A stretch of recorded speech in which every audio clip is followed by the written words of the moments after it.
I'm going to share a little bit about this Hawaiian healing lineage called Ho'oponopono. And Ho'oponopono, for the longest time, I thought meant the correction of erroneous beliefs.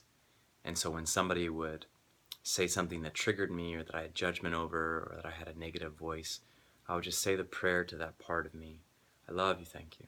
I love you, thank you. And think that there's an erroneous belief that I had that I was using prayer and presence to restructure, reorganize. And then I was talking to my friend who is Hawaiian, and he said, well, actually, Michael, ho'opono means to make right. So ho'oponopono means to make the right more right. And it was a really powerful reframe because erroneous beliefs has a connotation that something's wrong. And most people, when they're engaging in growth, there's an orientation that the shadowy expressions of unconscious patterns is wrong, and we need to go into the light, and we need to be able to make things right. That's wrong, that's distorted. We need to undistort and make beautiful. And I would say that that is very aggressive and belittling and not honoring of all the steps of the journey and creating some false land of duality that says there's a bad thing, there's a good thing, and we're moving from the bad to the good. And we may be moving from more closed to more open, more contracted to more loving, more dense to more spacious. So there is a directionality. There is an openness that's continuing to happen as we continue moving forward on our path. But it's so important that we don't take anything that's happening right now as wrong.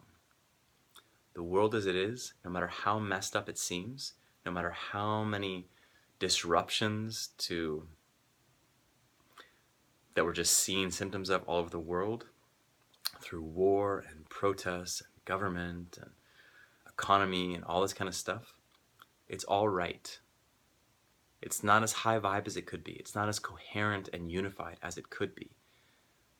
And when we see it as right, to see it as an expression that's aligned based on the consciousness of the collective that has led for generations for this upheaval to happen the way that it is, then we stop trying to fight it, which just creates more conflict, and we begin to honor the surface structures of reality as the inevitable expression of past unconscious patterns on an individual and a collective level.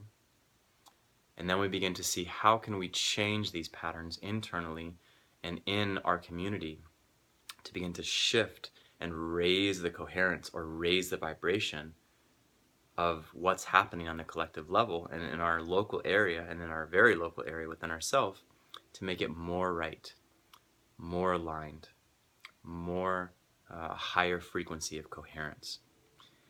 And it's a beautiful expression of forgiveness and an honoring of the sacredness of everything that's happened. Everything that's happened is a series of so many causes and effects that we couldn't possibly fathom mentally. So we just honor the fact that what's happening is an expression of some intelligence. And it's our duty to take feedback from that and see how can we bring more presence and more precision to our actions and to our words to be able to raise the vibration of our life and the coherence to make what is right more right, so that the deeper unity and interdependence that many of us, probably most of us watching this video, feel is possible on this planet can be made manifest on the earth, on the outside, external level. So when we turn on the news, it's not the what bleeds that leads, but it's the changing of the guards of a more harsh, masculine, oppressive approach to reality to a more unitive, feminine, interdependent reality that is possible if we can accept what is and raise its coherence by making the right more right.